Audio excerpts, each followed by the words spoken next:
ডিমের কারি খেতে কার না ভালো লাগে। আর এই রকম ডিমের কারি আপনারা বাড়িতে অনেকবার বানিয়েছেন। রেস্টুরেন্টের মতো ডিমের কারি করলে তার টেস্টটা একটু আলাদাই হয়। কোনো ঝামেলা ছাড়াই করে দেখাবো আজকের রেসিপি। এখানে নিয়ে নিয়েছি 11টা ডিম, 3টে বড় সাইজের পেঁয়াজ, 2 টুকরো আদা, হলুদ গুঁড়ো 2 চামচ, লঙ্কা গুঁড়ো, সামান্য চিনি, 2 চামচ নুন, 2টো রসুনের কোয়া। নমস্কার বন্ধুরা, শুভ সকাল। অন্নপূর্ণা হেসেলে আপনাদের স্বাগত জানাই। আশা করি আপনারা সকলেই ভালো আছেন। শুরু করছি আজকের ভিডিও। সবার প্রথমে মশলাগুলিকে আমরা এক এক করে বেটে নেব। প্রথমে বেটে নিচ্ছি রসুন।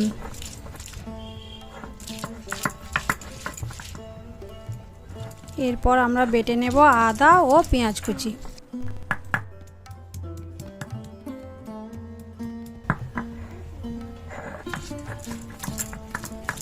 ডিমগুলিকে সেদ্ধ করার জন্য প্রথমে নিয়ে নিয়েছি জল।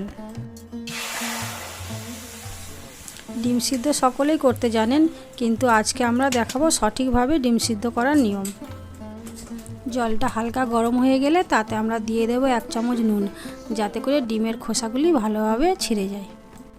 ডিমগুলি এখানে সেদ্ধ হয়ে গেছে। এরপর ডিমগুলি নামিয়ে নেব। গরম জলটা ফেলে দিয়ে এর মধ্যে দিয়ে দেব ঠান্ডা জল, যাতে করে খোসাগুলো সুন্দরভাবে ছেড়ে যায়। এরপর এক এক করে ডিমের খোসাগুলিকে সুন্দরভাবে ছাড়িয়ে নেব। দেখুন বন্ধুরা, ডিমের খোসাগুলো কত সুন্দর ছেড়ে যাচ্ছে। সব ডিম আমাদের ছাড়ানো হয়ে গেছে। এবার সব ডিমগুলিকে লম্বালম্বিভাবে কেটে নেব।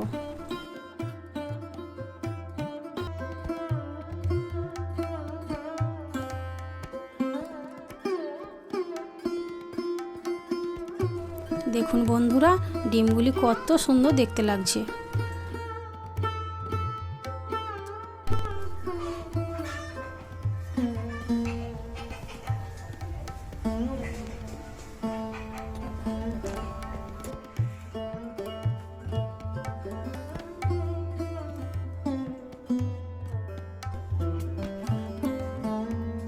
এবার আমরা ডিমগুলিকে সামান্য নুন ও 1/2 চামচ হলুদ দিয়ে ভালো করে মাখিয়ে নেব।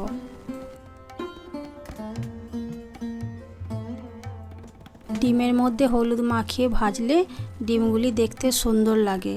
আপনারা এখানে চাইলে হলুদ মাখাতেও পারেন আর নাও পারেন। এরপর গরম কড়াইয়ের মধ্যে তেল দিয়ে দেব। তেলটা গরম হয়ে গেছে। এরপর এক এক করে সব ডিমগুলিকে ভেজে নেব।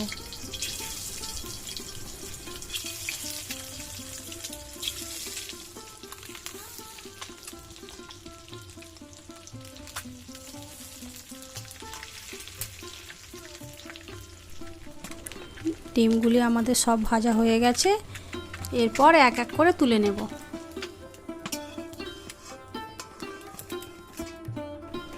গরম কড়াইয়ের মধ্যে সামান্য তেল দেব।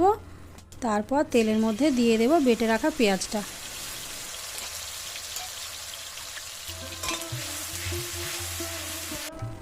পেঁয়াজটা ভাজা ভাজা হয়ে এলে তার মধ্যে দিয়ে দেব রসুন বাটা।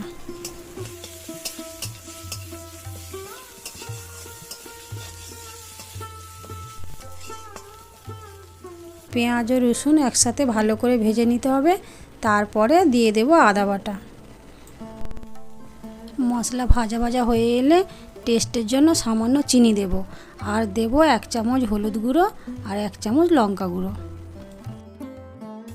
এরপর সামান্য জল দিয়ে মশলাটাকে ভালো করে কষিয়ে নেব। তেল ছাড়া পর্যন্ত মশলাটাকে আমরা ক্রমাগত নাড়তে থাকব। দেখুন বন্ধুরা, মশলা থেকে কি সুন্দর তেল ছাড়তে শুরু করেছে।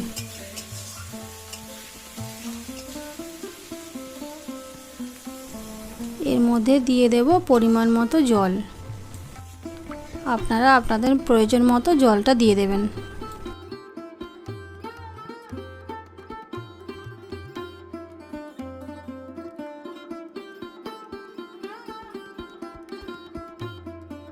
জলটা ফুটে গেছে। এর মধ্যে দিয়ে দেব ভেজে রাখা ডিমগুলি।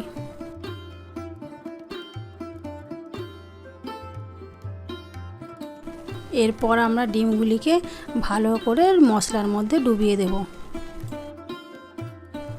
ডিমের কারি আমাদের হয়ে গেছে, এবার আমরা নামিয়ে নেব। নামানোর সময় নুনটা আপনারা আপনাদের টেস্ট মতো দেখে নেবেন।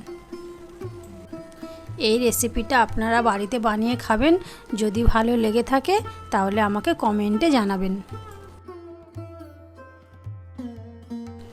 আপনারা ভিডিওটি ইউটিউব থেকে দেখলে সাবস্ক্রাইব করবেন এবং ফেসবুক থেকে দেখলে ফলো করবেন। দেখা হচ্ছে পরের ভিডিওয় নতুন কোনো রেসিপি নিয়ে। আপনারা ভালো থাকবেন, সুস্থ থাকবেন। নমস্কার।